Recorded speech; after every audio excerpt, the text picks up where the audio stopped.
Welcome into the latest edition of ESPN FC. I'm Dan Thomas, joined by Ali Moreno. It's lucky that Shaka Hislop isn't here today because it's the news that all Newcastle fans didn't want to hear, as Alexander Isak has reportedly said he wants to leave the club. He won't be going on the pre-season tour as it stands at the moment. Of course, Liverpool very much the suitors for the 25-year-old striker. The defending champions have spent a lot of money already, but there's still some 150 million down the couch to get Isak to switch from Newcastle to Liverpool, according to reports. For more on this, Frank Leboeuf joins us and Mark Ogden. Now, it's not very often that people listen to Mark, but if you did, you would have learned over the last couple of days that he saw this coming, Mark. Isak, of course, now very heavily linked to that move to Liverpool. Yeah, I mean, it all started the weekend, didn't it, Dan, when he was left out of the squad for the game at Celtic and Eddie Howe was suggesting it all was fine and he couldn't handle the speculation and, you know, he wouldn't be going to Liverpool, he wouldn't be leaving the club. But then, 4 days later, he misses the flight to Singapore on the club tour, a 30-man squad, and he misses with a minor thigh injury, which was obviously suspicious. But anyway, developments are Alexander Isak has made it clear to Newcastle that it would consider a move. He hasn't put a transfer request in, and that is significant because you put a transfer request in, it means you sacrifice loyalty bonuses and it can damage your kind of severance pay. But Alexander Isak is aware of Liverpool's interest. He would consider the opportunity to move away from Newcastle, and Newcastle don't want to sell. So we're in the situation now where I think there's 39 days until the transfer window closes, and it's going to be a bumpy ride for the next 39 days because Newcastle don't want to sell, but they may have to because obviously Isak wants out, so they need to find a replacement. So it's going to be a difficult time ahead. Right, Oggy, with your crystal ball, give me a timeline about how all this is going to play out. Well, obviously Newcastle away now, so that's going to put a lot of time and distance between it because the other side of the world, time difference, etc. I think what will happen is Newcastle try and fight to keep Isak, but I think they realise that he wants out. So in the meantime, they'll publicly say he's not for sale, we want to keep him. Privately, they'll try and find a replacement, and Benjamin Sesko at Leipzig is a player that they like. So I guess that they'll try and make that happen behind the scenes, and when they get indications that they have a replacement lined up, then Isak will, I imagine, go. But they won't make it happen quickly because the longer it drags out, the more, I guess, desperate Liverpool will be to pay what Newcastle want. And Newcastle haven't put a fee on him because they don't want to sell him, but we're all led to believe it's £150 million. So there you go. There's no ploy here, Mark, just to get a new contract, a bigger contract, 300 grand a week contract from Isak. No, I mean, he's got 3 years left in his current contract, and obviously he's probably earned a pay rise, but he's aware that Liverpool are interested. Right. And Liverpool are, right now, one of the biggest and best clubs in the world. I mean, even when they're not winning things, they're one of the biggest clubs in the world. It's too difficult for Isak to turn down. He's peak of his career. Is the opportunity there to join Liverpool, to win the Champions League, to win the Premier League. He could do those with Newcastle, but it's unlikely, isn't it? It's unlikely that Newcastle are going to win the Champions League or the Premier League anytime soon, especially when you look at how difficult they found this transfer market. He brought in 2 players, and one player was announced today from the Korean second division, so they're not exactly signing the top players in the world. So Isak knows he's got a great opportunity to play for one of the world's great clubs. It's not about a contract. Newcastle could probably double his money, and I still think he'd want to go to Liverpool. Newcastle fans don't want to hear it, Frank, but it's kind of a no-brainer, isn't it, from Isak's point of view?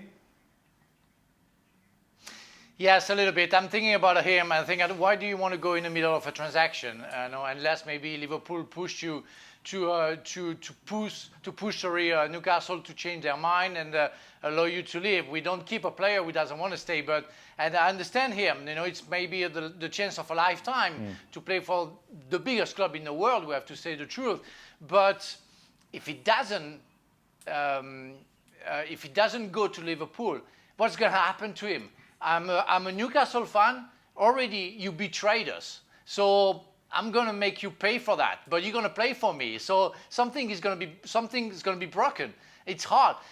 If you are so much loved and you know that something is going on, don't go publicly. Just say maybe discreetly, yeah, I'm open to go. But let the transaction go. Don't put yourself in the middle. Don't go in the front page because it could be a lose-lose situation. No, our fans are fickle, Frank. He scores a hat-trick first day, bish, bash, bosh. They forgot all about this Liverpool rumour.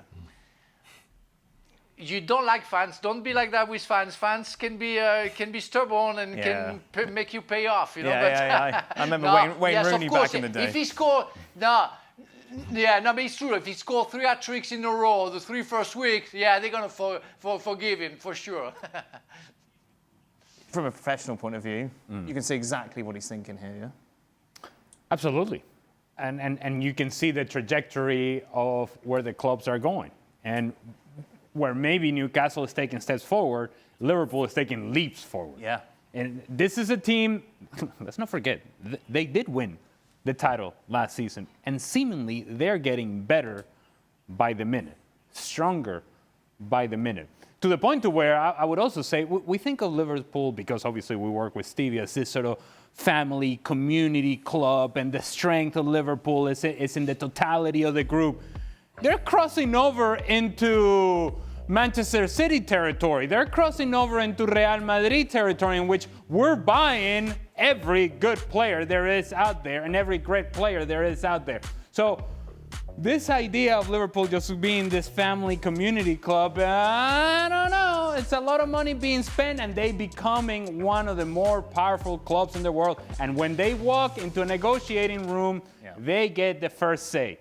They are at that sort of level, and that's how they're negotiating. And so if you're Alexander Isak and Liverpool comes knocking, you at the very least are going to listen. And if indeed this is a realistic possibility for you, you're going to do more than just listen. Mark, I know this is really complicated. I'm going to ask you to try to explain it as simply and as briefly and concise as possible. How come Liverpool have this money to spend and Newcastle, who've got the richest owners in the world, haven't? Well, Liverpool didn't spend anything last year. They brought in Federico Chiesa for £10 million. They didn't spend anything when Jurgen Klopp left, so they have money in the bank. Last season, they won the Premier League. They had a great first season in the Champions League. They topped the league with, I think, 7 wins out of 8. So they banked a lot of money up. Now, they've spent most of that already, but Darwin Núñez, Luis Diaz, and probably Chiesa and maybe even Harvey Elliott will all probably leave this window. So that will raise 120, 130 million pounds. So when you do the maths, bringing Isak in is not going to be that difficult. Newcastle, for instance, on the other hand, that when the Saudi owners took over the club, the Newcastle's revenue was so small, they have to build it up, and they haven't built it up to the necessary levels yet. So they have a very limited amount of money they can spend to avoid breaking PSR rules. So even now, after being in the Champions League 18 months ago, their revenue streams aren't what they should be. So that's why they're finding it so difficult.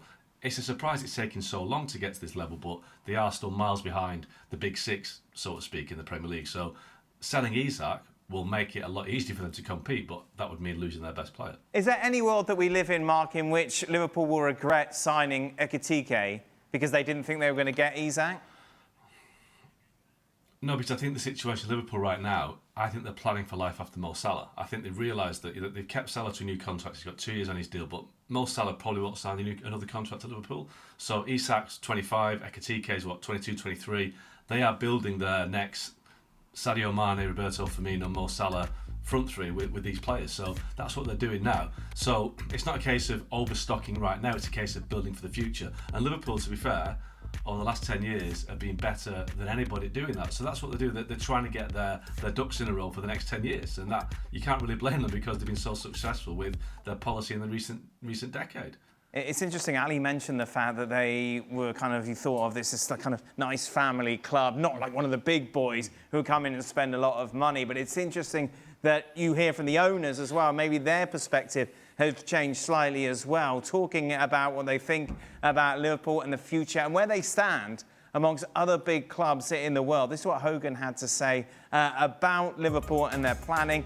We also recognise, having won the English League title for the 20th time, this is one of the biggest clubs in the world. We want to make sure that we are behaving like one, having massive global stars come and play at Anfield, filling out stadiums in Hong Kong and Japan. Those are the things we expect and want to do.